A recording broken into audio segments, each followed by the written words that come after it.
फरवरी का आधा मंथ हमारा बीत चुका है और समझ लीजिए हमारा मार्च लगने से पहले हमको ये काम करने हैं। मेरे व्यूवर्स की डिमांड कई बार आती रहती है कि नींबू के पौधे में हमारे सालों से फल नहीं आ रहे हैं, सालों से फूल नहीं आ रहे हैं, नींबू का पेड़ तो काफ़ी बड़ा हो गया है।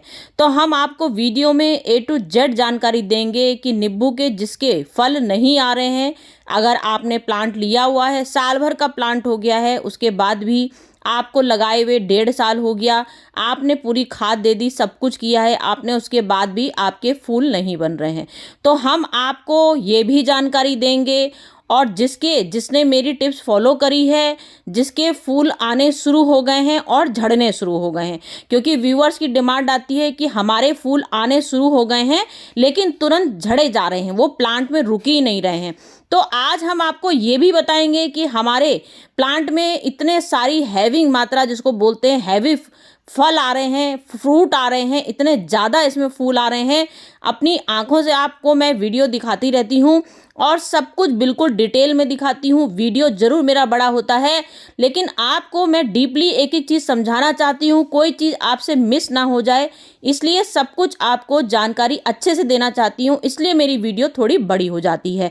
तो भाई जिसको बड़ी वीडियो लगती है, तो मैं जिसको ज़बरदस्त जानकारी चाहिए, जिसको अपने घर में ही, अपने घर के गमले में अगर नींबू चाहिए, तो वो वीडियो देखनी ही पड़ेगी आपको। थोड़ा सा ध्यान से सुनिए कि हमारे पौधे में फूल आ रहे हैं तो हमें क्या करना है, हमारे पौधे फूल आने पर झड़ रहे हैं तो हमें क्या करना है, और हमारे लेमन के प्लांट में कभी फूल आता ही नहीं है, अगर हमारे नींबू के प्लांट में कीड़े लग रहे हैं, अगर हमारी मिट्टी बिल्कुल ड्राई हो गई है, और हमें क्या क्या करना है। तो आ जाइए मेरी वीडियो में, आपका बहुत बहुत स्वागत है। मैं आपका स्वागत करती हूं अपनी वीडियो में, और आपको इतनी अच्छे से जानकारी दूंगी जो आपके बिल्कुल दिमागों से निकल नहीं पाएगी। मेरी एक एक टिप्स आपकी इतनी ज़रूरी काम आने वाली टिप्स है कि आखिर चलिए यहाँ से शुरुआत करते हैं। मेरे व्यूवर्स जो लोग बिल्कुल न्यू हैं, जो न्यू गार्डन है, जिनका न्यू गार्डन है और जो चाहते हैं अपने घर में लेमन प्लांट लगाना, तो यहाँ से स्टार्ट कर देते हैं पूरी जानकारी, क्योंकि सब कुछ बताना पड़ता है। मेरे कई व्यूवर्स हैं, मेरे व्यूवर्स किसी व्यूवर्स का होता है हमें प्लांट लेना है, तो यहाँ मैं आपको दिखा रही हूँ। मेरे देखिए लेमन का प्लांट छक छक के भरता है हर समय। मेरे घर में ये है कागजी नींबू। तो कागजी नींबू में भी कई तरह की वैरायटियां आती हैं। मैंने यहाँ पे कागजी नींबू ले रखा है और मेरे 4 साल का प्लांट हो गया है। 4 साल में समझ लीजिए ये 1 साल में कम से कम कोशिश करता है 3 बार फल देने का। क्या आपको यकीन हुआ? नहीं होगा, लेकिन आपको यकीन करना पड़ता है, क्योंकि मैं आपको वीडियो में सब कुछ दिखाती हूँ। आप मेरे लेमन देख सकते हैं छक छक के भरे हुए हैं। तो ये हमारा नवंबर का महीने में ये नींबू इतने भर भर के आए थे, पूरे लद के नींबू। नवंबर का ये महीने का सीन है जो मैं आपको दिखा रही हूँ कि नवंबर में मेरा पूरा पेड़ की डालियां ही सोचिए टूट रही थी। इतना मोटा नींबू, इतना लंबा नींबू, इतना रसदार नींबू लगा था कि मैं आपको अब मैं आपको काट के भी कई बार दिखाई हूँ कि इसमें देखिए एक भी बीज नहीं होता। कागजी नींबू में होता है ऊपर का, आपको दिखने में कैमरे में लग रहा होगा मोटा छिलका है, लेकिन छिलका भी इसका पतला होता है और इसके अंदर बीज भी नहीं होता है। और रस समझ लीजिए एक नींबू में कम से कम समझ लीजिए जो 1 कप टी कप होता है उसका तिहाई हिस्सा समझ लीजिए, तिहाई 1-2 चम्मच मान लीजिए, जैसे हम लोग बोलते हैं। मैं कैसे समझाऊं आपको, इतना रसीला नींबू होता है, ये गजब का रस होता है इसमें। तो आखिर मैं इस नींबू की क्या देख रख करती हूँ, मैंने कैसे ये प्लांट खरीदा था, पूरे साल भर मैं इसमें क्या खाद डालती हूँ, समय पर हमें इसमें खाद डालनी पड़ती है। तो आपको अगर नर्सरी जाना है, नर्सरी से प्लांट लेना है, तो नर्सरी वाले से हमेशा जैसे प्लांट जब लें तो इन बातों का ध्यान रखें। प्लांट में कम से कम दिखाई दे आपको काफ़ी नुकीले कांटे हों, छोटा सा भी प्लांट होगा उसमें कांटे जरूर होंगे। ये हमारे कागजी नींबू की पहचान होती है, कांटे होते हैं नींबू के पेड़ में। उससे बोलिएगा भैया हमें ग्राफ्टिंग का प्लांट दीजिए, कम से कम 200 रुपए तक का ग्राफ्टिंग का प्लांट नींबू का आएगा, छोटा सा भी होगा अगर। वैसे कम से कम 6 इंची प्लांट लीजिएगा, कम से कम थोड़ा बड़ा हो जिसमें पत्तियां भी अच्छी हों और 3-4 कम से कम डंगाले हों, वो वाला ग्राफ्ट का प्लांट लीजिए। फिर कम से कम 10 इंची पॉट लीजिए। 10 इंची पॉट में एक हिस्सा बर्मी कंपोस्ट डालिए, एक हिस्सा आप उसमें रेत का डालिए, बाकी अपनी एक मिट्टी का अंदाज़ा ले लीजिए और एक फंगीसाइड जरूर लीजिएगा, मतलब कि नीम का पाउडर। नीम खली जरूर मिलाइएगा। 10% नीम खली, 10% रेत का हिस्सा, 10% अपनी गार्डन की सॉइल, 40% गार्डन की सॉइल होगी और कम से कम 20% सबसे पहले बर्मी कंपोस्ट जरूर डालिएगा, क्योंकि उससे हमारे न्यूट्रिशन पूरा मिलता है। पूरे हमारा लेमन प्लांट में पूरी तौर से न्यूट्रिशन भरा होगा, तो उससे हमारी जब जैसे ही नींव मजबूत पड़ेगी तो आपके प्लांट की अच्छे से पोषक तत्व मिलने शुरू हो जाएंगे। फिर हम आपकी बात करते हैं खाद की। कौन सा खजाना आपको हम दिखाते हैं, हर महीने आपके पास वीडियो लेके आते हैं, क्योंकि नींबू का प्लांट अगर साल भर आपको 3 बार फल दे रहा है तो उसमें पोषक तत्व का खजाना बहुत ज़रूरी होता है। मतलब कि कौन कौन सी खाद डालनी है, तो हम आपको हमेशा घरेलू इलाज बताते हैं, घरेलू खाद दिखाते हैं। उसके बाद भी अगर आपके पास घरेलू खाद नहीं है तो हम आपको बाजार की भी बिल्कुल ऑर्गेनिक 100%, जो मैं भी कई बार यूज़ कर चुकी हूँ जब मुझे ज़रूरत पड़ी है, तो आपको भी वही खाद बताऊंगी। ठीक है, यहाँ तक मैंने प्रोसेस पूरा कर दिया। फिर आपका जैसे लेमन प्लांट बड़ा हो गया, कम से कम 6 महीने का हो गया, तो 6 महीने के बाद से यहाँ से ट्रीटमेंट शुरू कर देते हैं। 6 महीने बाद जैसे आपका प्लांट कितना बड़ा हो गया ये तो आप ही को पता होगा, लेकिन आपको इसकी कटिंग करनी होगी। तो ये हमारा फरवरी का मंथ समझ लीजिए चल रहा है, और जिनके प्लांट में लेमन नहीं आ रहे हैं, प्लांट लगा हुआ है साल भर से, वहाँ से देख लीजिए ध्यान से।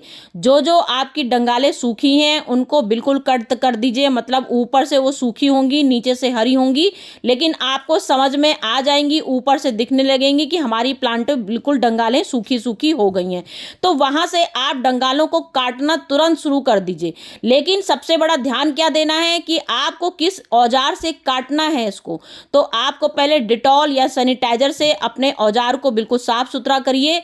जब साफ सुथरा औजार होगा तभी आपका प्लांट अच्छे से कटाई होगी, अच्छे से छटाई होगी। तो उन डंगालों को काटना है जो बिल्कुल सूख गई हैं। फिर 15 दिन बाद जब आप काट दोगे, जब जिस समय काटोगे उस समय आपको किन किन बातों का ध्यान रखना है। सबसे पहले तो साफ सुथरा औजार से काटना है। उसके टिप में जहाँ जहाँ कटिंग करनी है वहाँ वहाँ आपको नीम ऑयल का स्प्रे कर देना है। अगर नीम ऑयल स्प्रे नहीं करते हैं तो हल्दी का भी यूज़ कर सकते हैं। जब आपने कटिंग करी है, जब आप कटिंग कर लिया, आपने हल्दी का अच्छे से खूब अच्छे से हल्दी का लेप लगा दीजिए। सारी डंगालों को समझ लीजिए एक नहलाना है, मैं तो कहूँगी नहलाना है। अगर आप हल्दी नहीं कोशिश कर रहे हो, हल्दी समझ में नहीं आ रहा कौन डंगालों में लगाए, तो आप डिटॉल लीजिए। एक कम से कम आधा लीटर अपना स्प्रे बॉटल लीजिए, आधा लीटर हो, 1 लीटर स्प्रे बॉटल हो, उसमें कम से कम 1 ढक्कन डिटॉल डाल दीजिए। 1 लीटर में आधा ढक्कन, 1 ढक्कन डिटॉल, उसी का जो डिटॉल आप लेते हैं इस्तेमाल करते हैं, आधा लीटर की बॉटल होती है डिटॉल की, उसका ढक्कन मतलब 5 ml अपना डिटॉल इसमें डाल दीजिए। उसका पूरा स्प्रे कर दीजिए, पूरी तौर से अपने नींबू को नहला दीजिए। डिटॉल नहीं है तो आप उसमें हल्दी के पानी से स्प्रे कर सकते हो। हल्दी का स्प्रे पानी नहीं है तो आप हैंड वॉश के पानी से भी स्प्रे कर सकते हो। फिलहाल हमारा टॉपिक है कि आपको फंगीसाइड से एक नहलाना है अपने प्लांट को। पूरी जानकारी दे रही हूँ। जिसने नया प्लांट लिया है उसको भी कटिंग करना है, अगर प्लांट बड़ा हो गया है। जिसका साल भर का प्लांट है उसको भी कटिंग करना है। जिनका फूल नहीं आता है उसको भी कटिंग करना है। जिनका हमारा फूल हर साल लद लद के आ रहा है उसको भी कटिंग करना है इस मंथ में। अगर आपने कटिंग नहीं करी है तो अब करना शुरू कर दीजिए, क्योंकि जब आप कटिंग करेंगे तभी आपकी नई नई ब्रांचेस आएंगी, तभी उसमें नए नए फूल आएंगे। जैसे मेरा पूरा पेड़ आप फूलों से लदा देख रहे हैं। सबसे इंपॉर्टेंट चीज़ दिखा रही हूँ, सबसे शुरुआत में ही कटिंग करनी है एक बढ़िया सी, और फंगीसाइड का स्प्रे कर देना है। यहाँ पहली हमने ये बात ये कर दी। इसके बाद आप उसके बाद जब आप नीम स्प्रे कर लोगे, कम से कम 10 दिन बाद देखेंगे आपके प्लांट में हल्के हल्के से नए नए पत्ते आने लगे हैं। जब नए नए पत्ते आने लगते हैं तो सबसे पहले स्प्रे जो हम लोग करते हैं वो एक हनी की शीशी, जो शहद बोलते हैं, जिसको मधुमक्खियाँ का पसंद होता है, जो हनी शहद, जो मधुमक्खियों से रस हम लोग का मिलता है, हम लोग को हनी का, वो शहद का आपको स्प्रे करना है। सबसे बड़ा इंपॉर्टेंट, और समझ लीजिए करोड़ों का, समझ लीजिए ये आपको टिप्स बता रही हूँ। जिसकी शिकायतें हैं हमारे फूल नहीं आते हैं, तो आपको हनी का, शहद का स्प्रे कर देना है। 1 लीटर पानी लेना है, 1 लीटर पानी में 1 लीटर पानी में कम से कम 1-2 चम्मच शहद का स्प्रे कर देना है। मैं अब यहाँ दही ले रखी हूँ। आपको दही का एक पोटेशियम भरपूर, कैल्शियम भरपूर, जब हमारे फूल भर भर के आ जाएंगे, तब ये खाद का ही हमको उपयोग करना है, जो मैं आपको घर के खाद का उपयोग बता रही हूँ। पोटेशियम रिच, कैल्शियम रिच, कीटनाशक रिच, मतलब तीन तीन चीज़ों का खजाना ये दही होता है। दही में इतने पोषक तत्व होते हैं कि हम आपको बता नहीं सकते। तो 15 दिन में एक बार आपको कम से कम खट्टी छाछ, कम से कम 10 दिन पुरानी, जो बहुत तेज महकती हो, समझ लीजिए जिसमें मक्खियाँ भिनभिनाती हो, उस तरह की खट्टी छाछ का हमें यूज़ करना है, क्योंकि इसमें इतने प्रोटीन होते हैं, इतना कैल्शियम होता है। और सबसे बड़ा मट्टी को हमारे एसिडिक बनाएगा, पोटेशियम का खजाना है, कैल्शियम का खजाना है, जिससे हमारे भर भर के फूल आना शुरू हो जाएंगे, जो फल से तुरंत फल में कन्वर्ट हो जाएंगे। तो आपको 15 दिन में एक बार छाछ का इस्तेमाल करना है, जो अपनी खूब अच्छी बढ़िया सी खट्टी छाछ लेनी है, जिसमें कहीं भी कंजूसी मत करिएगा, पूरा एक टी कप भर के डालना है। फिर मैं आपको दिखाती हूँ, ये देखिए मेरा पूरा भर गया है फूलों से। अब फूलों के साथ क्या होता है, जैसे ही नए फूल आने लगते हैं तुरंत इसमें कीड़ों का अटैक हो जाता है।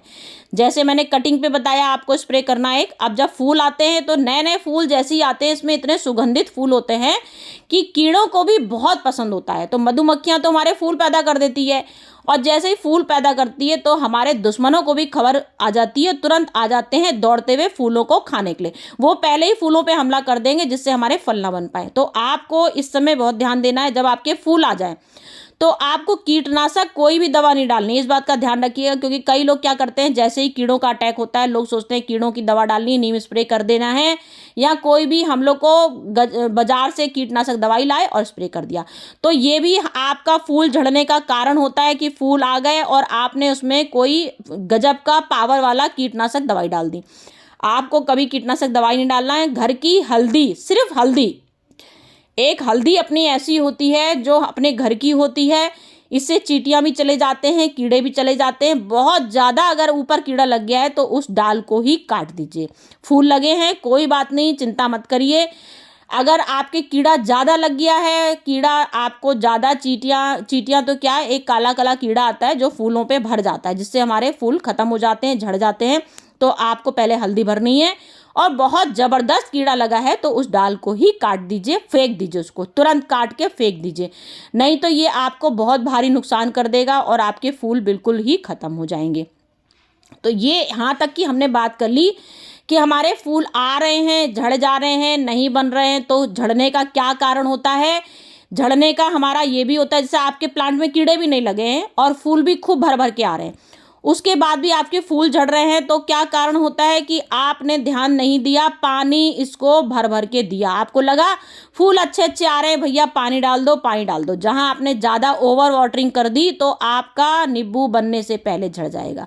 मेरे तो आप देख रहे हैं एक एक डाल में हजारों की संख्या में फूल भरे हैं, और छोटे छोटे नींबू तो मैं आपको गिन के दिखा ही नहीं सकती, कैमरे में भी आपको नज़र नहीं आ रहे होंगे, तभी बड़े बड़े मैंने आपको दिखाए हैं। क्योंकि मेरे में तो समझ लीजिए 100 से ज़्यादा नींबू बनते हैं, 100 से ज़्यादा क्या, एक छोटा सा प्लांट है 200 तक बनते हैं। इतनी फ्रूटिंग होती है, क्योंकि फूल जब आता है ज़बरदस्त तो फ्रूटिंग बदलती ही बदलती है। जो लोगों की समस्याएं आती हैं, फूल आ गए और झड़े जा रहे हैं, तो रीज़न हमारे यही होता है कि आपने ओवर वाटरिंग कर दी, आपने धूप का ध्यान नहीं दिखा, आपने गुड़ाई कर दी। सबसे बड़ा कारण होता है कि आपको गुड़ाई भी नहीं करनी है। जब आपके फूल आते हैं, जब आपके फल आने लगते हैं, फूल आने लगते हैं, तो आपको कोई भी नीम स्प्रे नहीं करना, कोई कीटनाशक दवाई नहीं डालना है, पानी नहीं डालना है। सबसे बड़ी चीज़, ना ही आपको नींबू के प्लांट में पानी डालना है।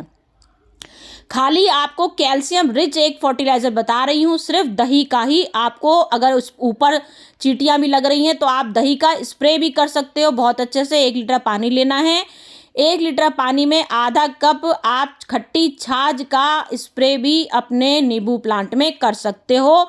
इससे आपके कीड़े भी खत्म हो जाएंगे, जो आपका पूरा भर भर के जो नींबू में चींटियाँ जैसी लग जाती हैं, जो काला काला कीड़ों का अटैक हो जाता है। और तितलियां जब अपनी बटरफ्लाई इसको रस चूसती हैं तो इसमें अंडे भी दे देती हैं, तो उनके बच्चे जो होते हैं उनको तो पता ही नहीं रहता है, तो वो हमारे नींबू प्लांट को काफ़ी नुकसान कर देते हैं। उससे भी हमारे नींबू काफ़ी हद तक ये खा जाते हैं। तो इसलिए नींबू के बच्चों को ज़्यादा नुकसान ना पहुंचे, सिर्फ खट्टी छाछ का इस्तेमाल कीजिएगा स्प्रे का, और हल्दी का स्प्रे कीजिएगा, जिससे कि आपका नींबू खूब अच्छे से, बिल्कुल नुकसान नहीं होगा और फूल भर भर के आएंगे और कभी आपके झड़ेंगे नहीं, क्योंकि आपने पानी का ध्यान रखा। सबसे ज़्यादा इम्पोर्टेंट चीज़। फिर आपको, जैसे हमने आपको जो बताया, न्यू गमला आपने लेना है 6 गमला। जैसे आपका 6 महीने का प्लांट हो गया है, 6 महीने बाद आपको रिपोर्टिंग बहुत ज़रूरी होती है अपने गमले की। तो 6 महीने बाद आपको, आपका फरवरी का मंथ है, आपने जैसे कटाई नहीं करी है, मैं आपको बताना थोड़ा सा इधर का उधर हो जाएगा, ध्यान सुन लीजिएगा। तो आप क्या करेंगे, जैसे आपका फरवरी का मंथ आ गया है, आपके हर साल नींबू लदे रहते हैं, तो आपको क्या करना है, जैसे आपका 35 इंची गमला होना चाहिए एक अच्छे फल देने वाले पौधे के लिए। 18 इंची कम से कम ग्रो बैग होना चाहिए। हमारे जो मोटे मोटे फल आते हैं नींबू के, घर में जो हम लोग नींबू लेना चाहते हैं, उसके लिए हमारा बैग भी बड़ा होना चाहिए।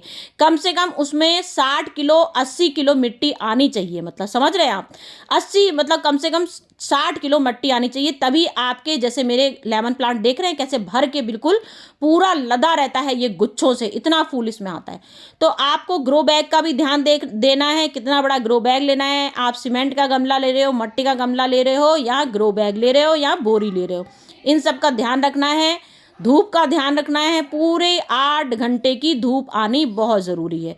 धूप भी 8 घंटे की आनी चाहिए। 8 घंटे की धूप आ गई।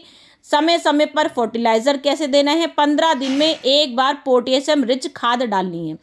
जब फूल आ जाता है तो नाइट्रोजन रिच कोई खाद नहीं डालेंगे, जब मिट्टी चेंज करेंगे तभी मैं वर्मी कंपोस्ट, इसीलिए हमेशा बताती हूँ कि जब आप रिपोर्टिंग कर रहे हो पूरा 40% वर्मी कंपोस्ट केंचुए द्वारा, अपनी एक सड़ी हुई खाद होती है जो हमारे लेमन प्लांट में मोटे मोटे नींबू जो ला के देती है, वो हमारी वर्मी कंपोस्ट से ही आता है। मतलब नाइट्रोजन रिच आपको एक खाद देनी है। NPK 1919 आती है बाजार में। अगर आप चाहें, अगर आपको गोबर की खाद नहीं मिल रही है तो आप वो भी ले सकते हैं।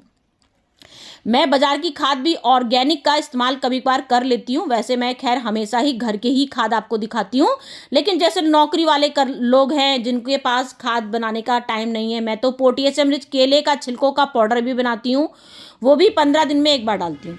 फिर हम यहाँ पे लेके आए हैं एप्सम सॉल्ट। ये हमारे नींबू की जान है, समझ लीजिए। हमने इसमें कैल्शियम रिच पौधे में डाल दिया, आपके सामने डाला, कैल्शियम रिच पूरा दही का छाछ का दिखाया। अब हम आपको एप्सम सॉल्ट दिखा रहे हैं। ये आपको 1 लीटर पानी में पूरा 1 चम्मच भर के डाल देना है। आपको एप्सम सॉल्ट बाजार में मिल जाएगा, बहुत अच्छा होता है हमारे पौधे की। समझ लीजिए लेमन जो मोटे मोटे नींबू, हमारे रसीले जो रस नींबू में आता है, समझ लीजिए एप्सम सॉल्ट की बदौलत ही इसमें रस भर भर के आते हैं। मोटे मोटे जो नींबू बनते हैं, पूरा 1 लीटर भर के इसमें आपको जड़ों में डाल देना है। बाजार की बोन मिल इसलिए दिखा रही हूँ, जिन्होंने नया नया प्लांट लिया है, जैसे आपका 6 महीने का हो गया है प्लांट, तो आप बोन मिल भी डाल सकते हो। 35 इंची गमला है तो उसमें कम से कम 2 मुट्ठी, 1 मुट्ठी आप बोन मील अपने गमले के अनुसार, छोटा गमला है तो 1 मुट्ठी, बड़ा गमला है 35 इंची गमला है तो आप 2 मुट्ठी बोन मिल डाल सकते हो मिट्टी के साथ मिला के। बोन मिल से भी, बोन मिल में भी हमारे सारे गुण होते हैं। बाजार की खाद इसलिए दिखा देती हूँ, कई लोग की डिमांड आई थी कि हम ऑफिस वाले हैं, हमारे पास घर की खाद नहीं होती है, तो बाजार की कोई खाद बता दीजिए, तो मैं आपको इसलिए बाजार की खाद भी दिखा रही हूँ। बात